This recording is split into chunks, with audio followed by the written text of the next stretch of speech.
Two friends, two minds, and one love for Arsenal Football Club. You are now listening to the Cod and Two Minds podcast.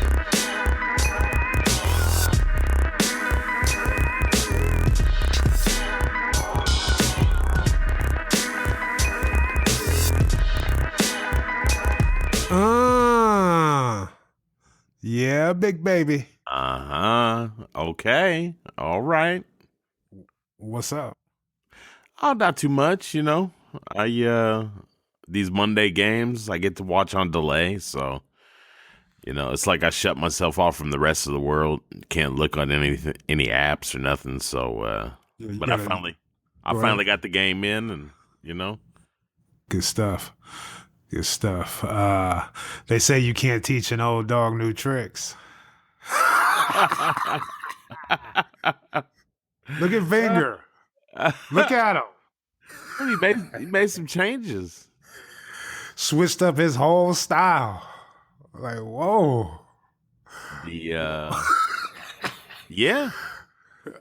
Hey, when I saw that he had tried to do something different, I said, I don't care what the result is, long as this old man tried something different.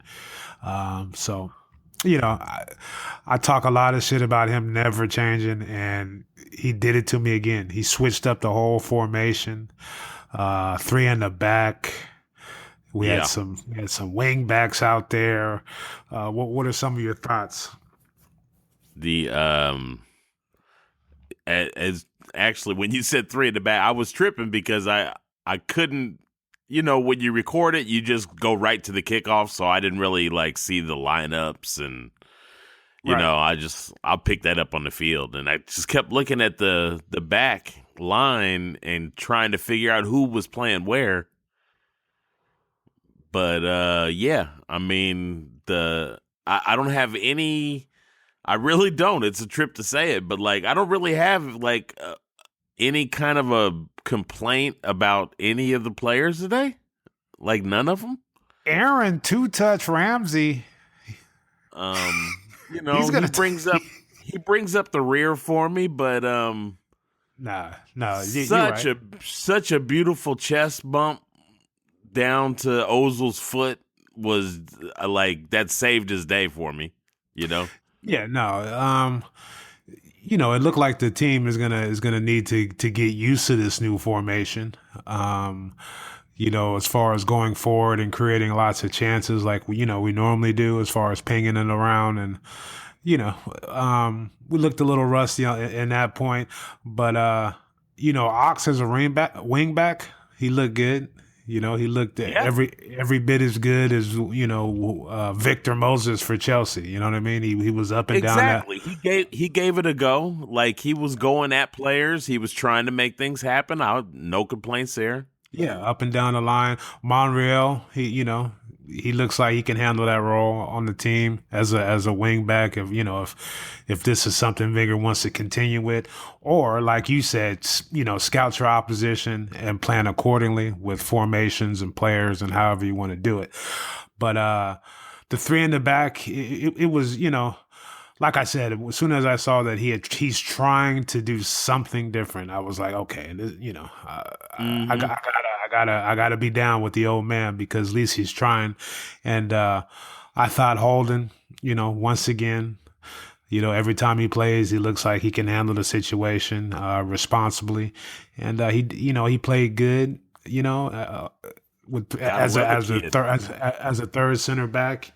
So all in all, we looked a little more solid, but then at the same time, you see those same old mistakes on set pieces, and you know what I mean, getting caught on the counter and things like that kind of come back into play. You know what I mean, with this team. So, he switched things up with the formation. So now maybe we work on set pieces.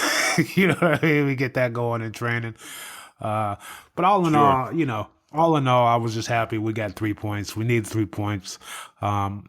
me and you have been talking about not really giving us, we care, but the season, it's just been a drag for us because we're not used to being in a situation. But we got 3 points, and there still is hope for that last Champions League spot. So, hey, and honestly, I just want to give, I'll give Middlesbrough credit too. I know everybody will look at 2-1 and Middlesbrough's in 18th place, 19th place or something. It's like, oh, okay, I get it. Oh, we're supposed to win. Yeah, I know. But Middlesbrough played a good game, though, man. I mean, they didn't. They had. They, throughout the second half, I thought they created the early on. They created those 2 good chances where Peter Cech had to make a save. I thought he played good too, as far as coming out, and he made a few good saves. Yeah. So yeah, you're right. Those teams on the bottom are no joke, and that's what makes the Premiership the best league in the world. Is up and down, all 20 teams. It's cutthroat, and everybody's playing. It's competitive. Compared to some of the other leagues, and you're not going to have an easy game anywhere. So. At the very least, I mean, you're even at the bottom, you got teams that at least have like great athletes, some players that can run the pitch, and you're talking about Bo Jackson, that Traore motherfucker, man. I'm telling you, dude. Yeah. Everything he looked like he was gonna be when he walked onto the pitch. I was like, oh my God, this is trouble for us. And he here we go. just running through leg tackles and nobody was even in his way, not even tripping. When I saw him, I was thinking, instead of the Raiders considering Marshawn Lynch, how about give this guy a go? This guy can run through a brick wall, dude. A cement plaster wall. Yeah. The only thing is his final decision. He can't really get right. You know what I mean? He does everything. He's kind of on that feel where he's like, oh wow, look at him go, and then the last little final decision is dog shit. Yeah. Yeah, I was gonna say. I mean, yeah, thank God his finishing is just so awful. He don't know what to do. He got swivel hips. He looks like what he looks like is Full Force. Bo Jackson. Full Force. Get funky one time. Full Force. You remember Full Force, man? Colt Jam. Yeah, Lisa Colt Jam and Full Force. Those fools in House Party? Yeah, them, dude. Yeah.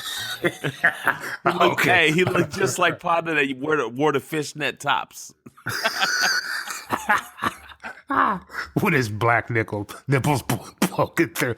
Anyway, dude, I don't know why you go there. Well, I was happy to see Theo on the bench. That makes me happy inside. I don't know why. Yeah, I mean, for me, it was just the shakeup. Some of the guys that need to be out there were there, but then some of the other spots he shook it up, including starting Giroud. Yeah, Bellerin was on the bench. That made me happy. He thinks he could just stroll out there and play every game like dog shit. I was happy with Wenger at least trying to do something different. The reason why Theo on the bench always, everybody says, well, Theo's got 19 goals. Why are you hating on Theo? Because consistently throughout the match, he doesn't make his presence felt. It's periodically, oh gosh, the ball's at my feet, I'm going to shoot, and he scores. But throughout the game, it's just not enough for me consistently. Ox today. Ox throughout the game was causing havoc. He was doing things. He was trying shit. He was busy, making his presence felt. And you just don't get that with Theo. And, it's just he's really a strange player because, you would think he should be able to play down the middle by himself, but he can't really dribble. He's just got pace. Yeah. And he can shoot. He's an accurate shooter. When he doesn't have to think, he can shoot. And sometimes, I mean, he's just a weird player. Like he's an enigma. Like sometimes sometimes he's the best crosser on the team.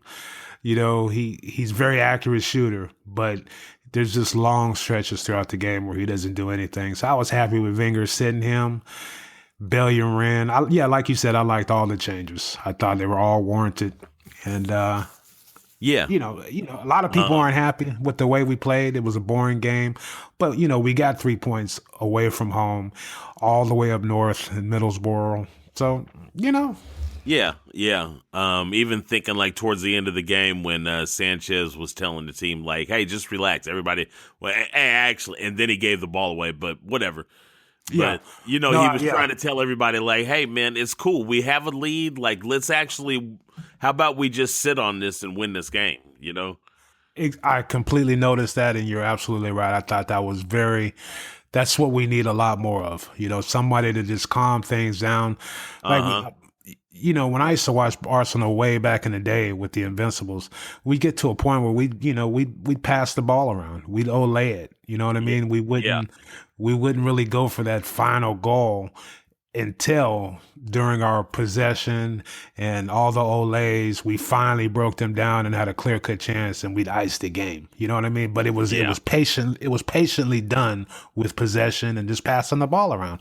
And you know, I thought that's what Alexis was trying to do. I thought that was a good move, even though he did lose the ball, but still, you know.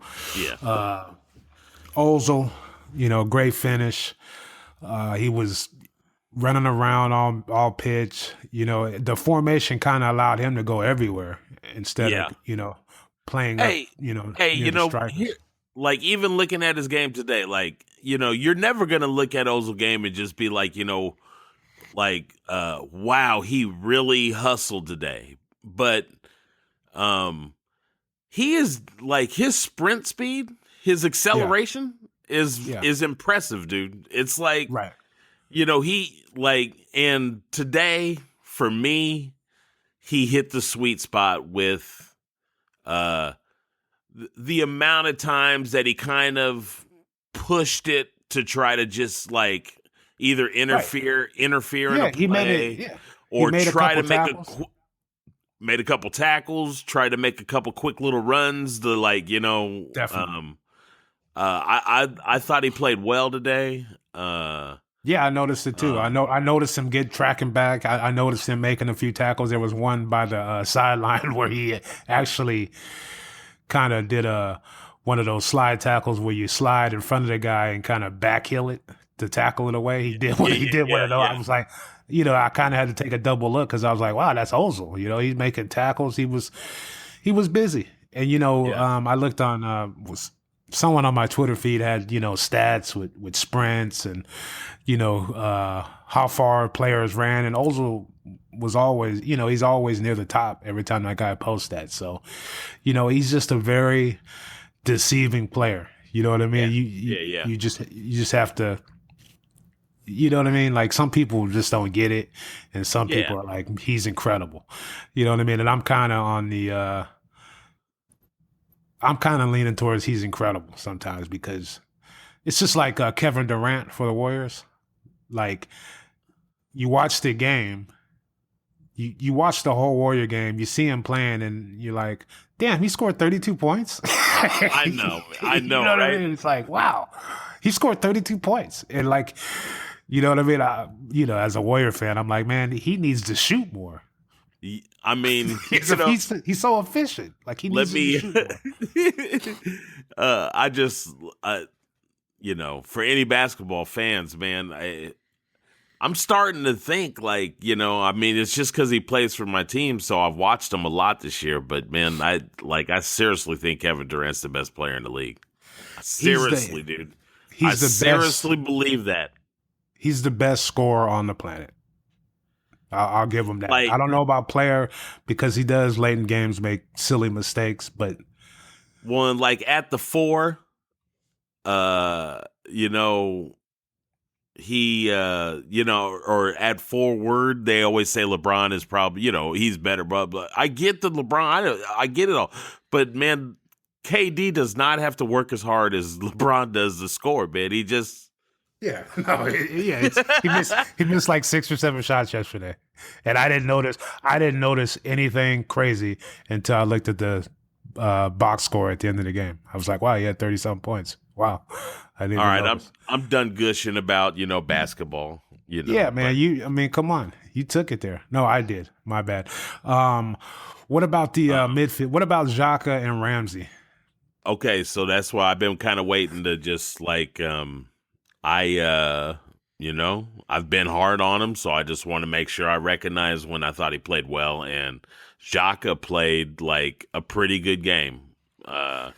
He had a couple shaky instances that kind of like worried me because I thought he was gonna I thought he was close to a red at one point. Yeah, he got caught on the ball a couple of times, and when he gets caught on the ball, he freaks out and tries to win it back. Kind of Like, lashes out, you know right, what I mean? like a wild man, and that's when that's when he's on the verge of getting in trouble. You know what I mean? Because there's no yellows with him. There's no yellows with Xhaka. It's straight red. Right. I get worried that the foot is going to get left up, and Exactly. he's going to get somebody in the knee or in the shin, and then it's going to just be automatic red. Yeah, he's a tweaker. To me, that's our biggest weakness. To me, is if we were to play this formation continuously, we're just gonna need one of them. We're gonna need some speed in one of those slots. You know what I mean? We're gonna need some sort of speed. But technically, they're both better than Cock as far as controlling the ball and not losing it and not just not being a spaz kind of. Yeah. But I just think we need a little more speed. I mean, and, Santi got hurt, and he would be perfect with one of those guys. Either one, it doesn't matter. Santi can handle it. But all in all, I thought they played good. It just, to me, they're just a little slow, and sometimes, you kind of worry they're going to get caught on the ball. Me. I worry too much. But, yeah, it was just I thought Giroud did good. He held the ball up great. He's way better at Danny Welbeck as far as holding play up for other players.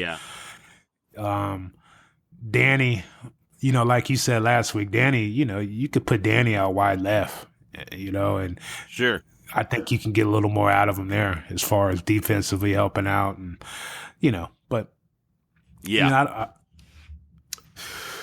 What else, man? What else you got?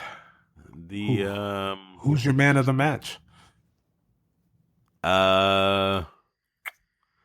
Man of the match. Before you answer, we didn't even say nothing about Sanchez's set piece. Just a beautiful set piece. He didn't give Brad Guzan a chance, the American keeper. Yeah. It was just, and I mean, where would we be without him? If you break Sanchez's game down, like, he didn't have he didn't have a really good game. He didn't. No, not at all.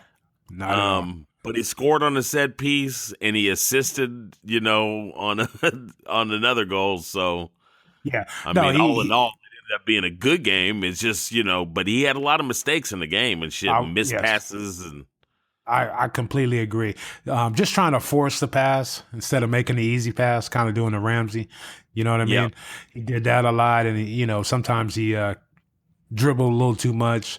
But you can give him a pass when he scores a goal like that, and you can actually see like he's just really trying. You know what I mean? Like the effort is there. It just didn't come off the way it usually does for him. But it's a weird game. I don't know who to give man of the match to.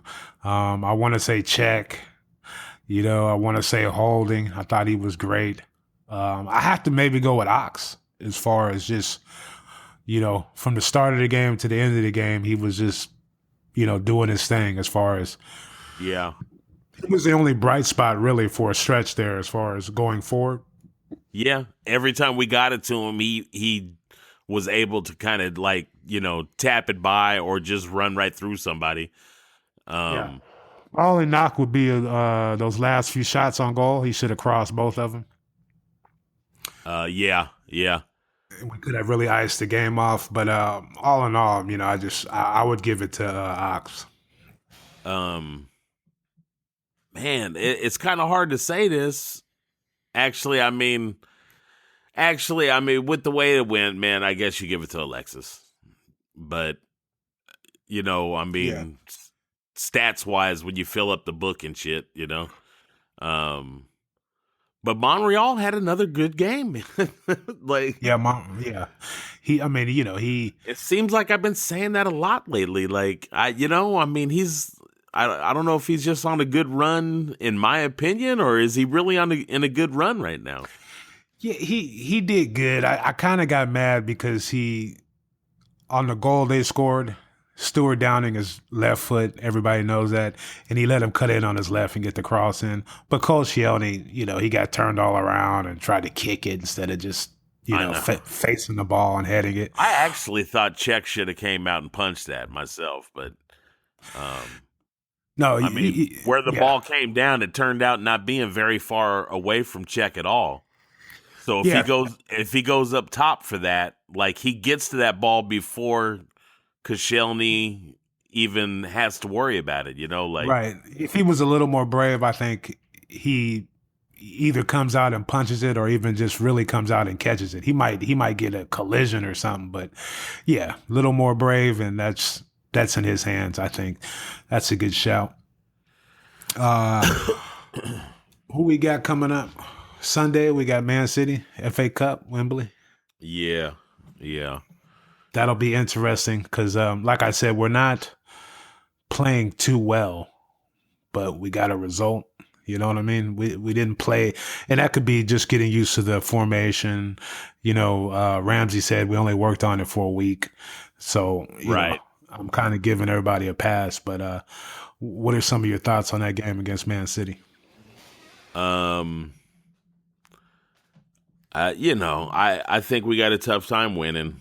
It's going to be a tough game for us to win. And I mean, but I don't know. I feel enthused to just see like the old man doing something.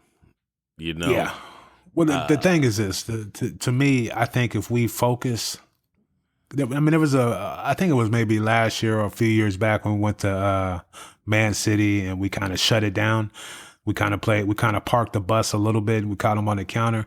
If we just really focus on playing that way, keeping it real tight, we can catch them because their defense is just as lackluster as ours. And the focus for the team going into that game should just really be keeping it real tight. They're going to press us hard when we have the ball, try to keep it, pass it around, and just really, break them down on the counter.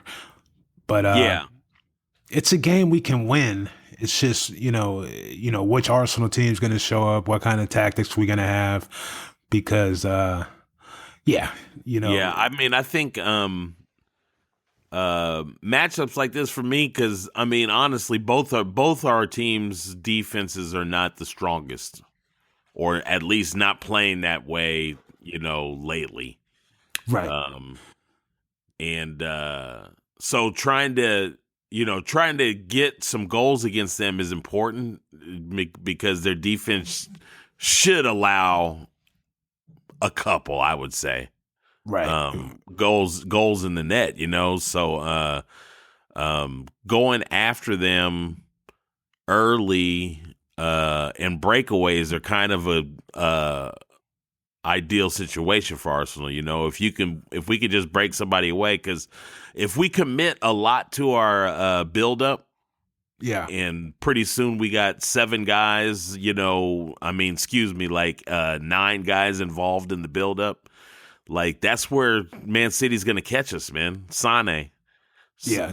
People like Sane will get our ass, or De Bruyne will drop a really nice long pass to somebody on the break, Exactly. The thing with them, right, if we focus on defense, we can beat them. If we really just say that, our only, if we come in the game like, I'm not saying park the bus in a boring kind of way, because we have the ability to keep the ball. But if that's our mindset, we can beat them, because they don't even care about defense. You know, they don't even Right. they don't even consider it. And if we just consider it and put in a game plan where, you know, we're not going to give up shit. You know, it's going to be real old school Italian cutthroat style.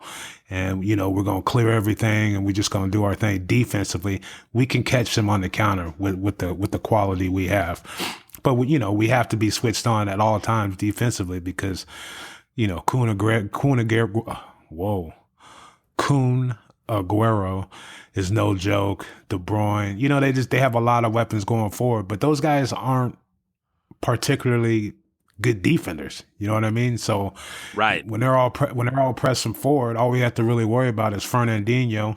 I think Vincent Kompany's back now, but yeah, it's you know, if you had asked me 2 weeks ago, I'd have been like, we don't have a prayer. It's over. They're gonna kill us. But now I'm thinking like, you know, we have a shout. You know, Yeah. And you know, it's when I say like trying to, you know, I mean, as far as I consider on the right side, like, you know, like the obvious thing would be like, okay, well then we want somebody like Theo who can run up the field. It's just the problem is I don't, you know, either he makes the run and they don't make the pass, or Theo doesn't get it and doesn't make does the cut inside and try to make things happen. And G. Willikers. Right. Yeah. So basically I'm saying, I guess I would stick with Ox out wide. Because I'm measuring it all on who can get behind the defenders, and Ox does it a different way, but he gets behind them. He gets behind them better, you know, better than Theo can. Yeah. Consistently throughout the game, he makes his presence felt. Whereas Theo, you're gonna have lapses. You're gonna have long stretches where it's like, okay, yeah, where's Theo? So, but I mean, that's a big match for us. You know, we really got nothing else this year, so it'll be fun. You know, Wembley game, FA Cup semifinal. So it'll be awesome, and we can get back on our schedule of dropping these shows off on Monday morning. So what else has been up?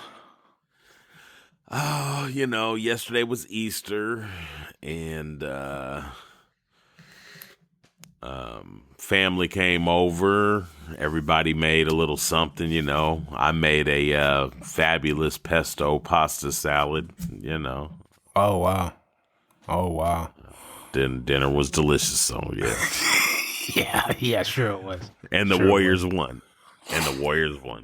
Yeah, I'm still all freaked out. I could barely watch the game, even though we're gonna win. You know. But what's going on with you? Not too much, man. Not too much. Slacking off on the Uber. You know what I mean? What? You know, just gosh, I don't really feel like driving today. You know, playing that game with myself. But yeah, I need to get cracking in a major way.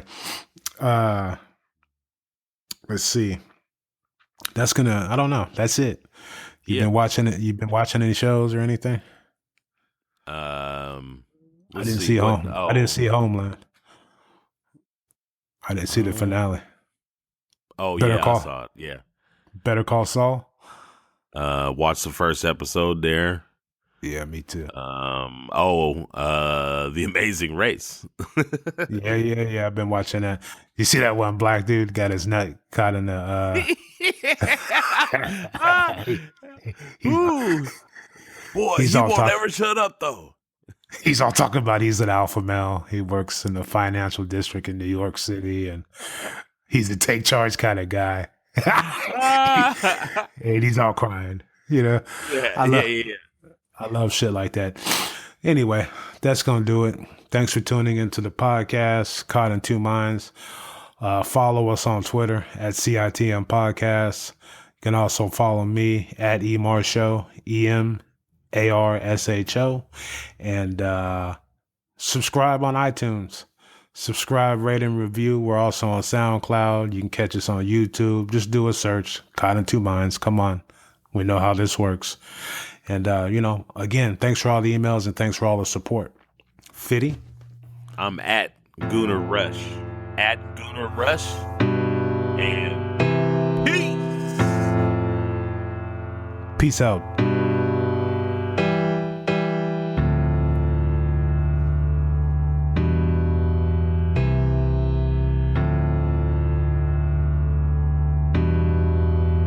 Thank you guys for tuning in to Caught in Two Minds. Please head on over to iTunes and subscribe, rate, and review the show. All feedback is much appreciated. If you would like to contact the show, drop us an email at citmpodcast@gmail.com. And be sure to follow us on Twitter at CITMPodcast, at Gooner Rush, and at eMarshall. That's EMARSHO. The music in this podcast has been provided by Statics. If you like what you hear, be sure to check them out at staticsentertainment.com and follow them on Twitter and Instagram at Statics Music. That's STATX Music. Peace.